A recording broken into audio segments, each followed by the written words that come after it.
Hello everyone, my name's Andy Rafael from eTechnics.com and we're here at CES 2014 in wonderful Las Vegas, and I'm here with Shannon from Thermaltake, and he's just really going to show us about some of the new products that they're actually showing off. So hi Shannon. Hey, what's going on, guys? So what have we actually got new that's sort of being unveiled at CES?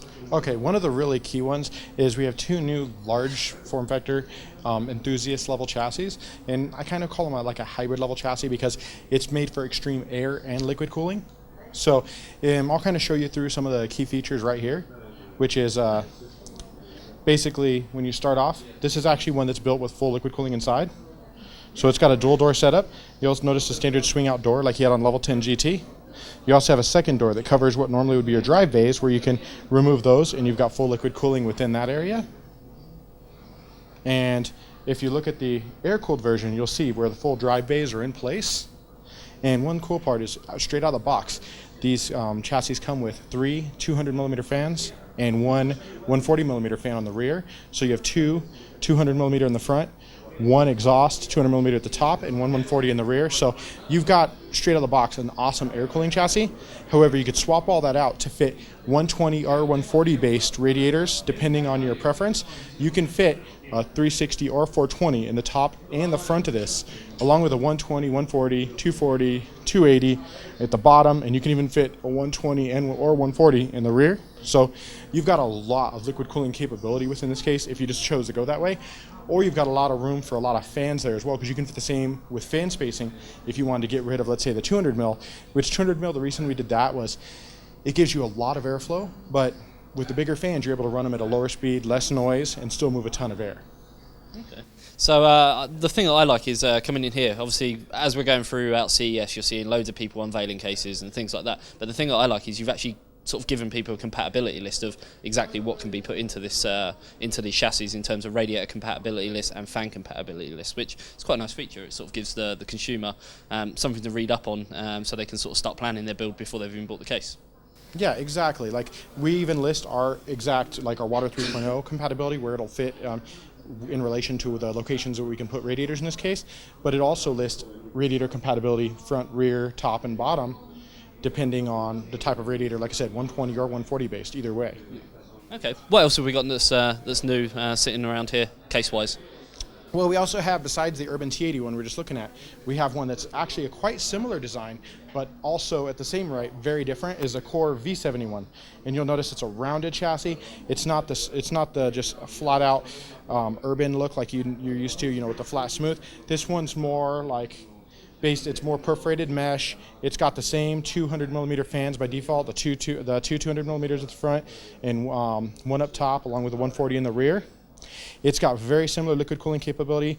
You can fit the same 360 or 420 rads in the top and the front, along with a 120, 240, 280, 140 at the bottom, and a 120 in the rear without an issue.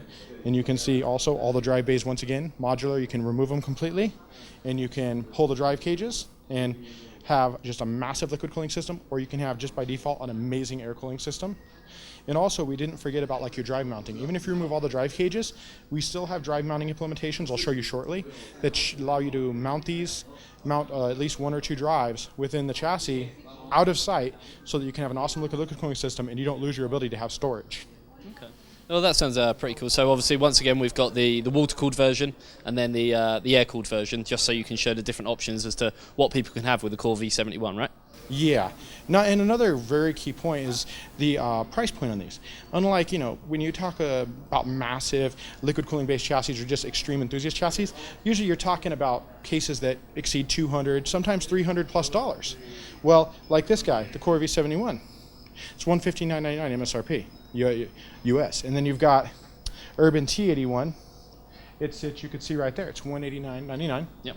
USD. So I mean, you're talking some very capable chassis in a very competitive price point. So it's something that, where normally you'd have maybe a lot less fitment options for that price point, or a lot different feature set. We're trying to really maximize the availability of the feature set, fitment, all that different things, all within a much more price friendly, so that you can actually build your system with the money rather than just build your case.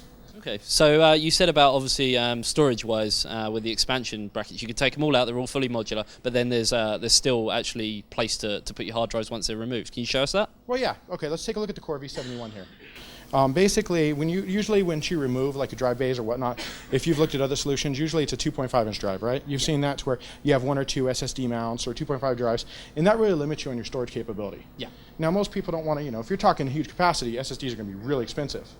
However, you take the existing drives that you had removed earlier, you put it in its tray, just like you would, and you've got 2 hook mounts right here. So you just set it in here, you clip it into place, you wire your drives up. From the front, you can't even see it's there, but you've got your massive 2 terabyte drive, maybe with an SSD boot drive, or even just 2 big drives, whatever your storage system you want to do, and you've got compatibility for 2 drives you won't even see back there. And obviously all the other drives will be taken out because they are fully modular, and it just opens up the capabilities even more for a case of this size and making it even larger on the inside for extra added components that they need that aren't storage based, right? Exactly. We want to cater to everyone from the most basic builds all the way to the most extreme enthusiasts who build, just insane liquid cooling systems like what we have over here. Something that just maximizes the capability of the chassis. We want to show the very, very maximum of what we can do. Okay. Is there any other new chassis that you're showing off, or are these pretty much the main ones that you want to show at the show? Well, these are the really big ones, but if you've seen, if you follow Thermaltake chassis for a while, we have the Landbox Lite, things like that in the previous. Yep. Well, we kind of have a reinvented one here with the Urban SD1. It's based off the Urban styling, so you have the front door, yep, kind of the smooth fit and finish. It's been kind of optimized quite a bit for the newer cooling styles, because obviously AAOs, a lot of liquid cooling is becoming more prominent with the higher TDP processors. So we actually have a mount right here for like a 120 millimeter radiator, so that you can have your AIO mounted here. You can have an SSD mount, hard drives, and also it's optimized so that you can run pretty much any length graphics card without a problem. Unless you're talking about the graphics cards with the really tall PCBs, there's not a whole lot you can do about that. Yeah. But otherwise, most consumer graphics cards are going to fit here without a problem. Brilliant. And obviously MSRP for this is $99.99 US, which is a very, very attractive price. Well, that's the thing. We're trying to really optimize our whole selection to give the best bang for the buck. Yeah. So giving a maximum amount of options while giving it a good price. Okay. So this is pretty much all the latest chassis that are coming out. Are these all out now, or are they coming out sort of next couple of months? What's the release date? SD1 figure you'll be seeing pretty soon. The Core V71, the T81, figure you'll be seeing those within the next quarter or so. About figure end of Q1, basically Q2, right around March, April timeframe, you'll start to see it roll into distributors.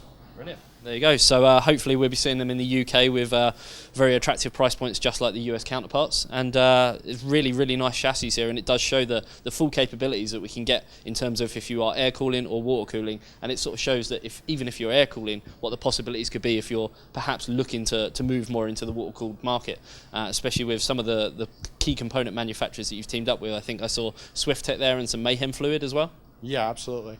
Mayhem's has been really supportive about letting us, getting us some fluid that can really show off just not the liquid cooling system, but overall just make it look really nice and awesome.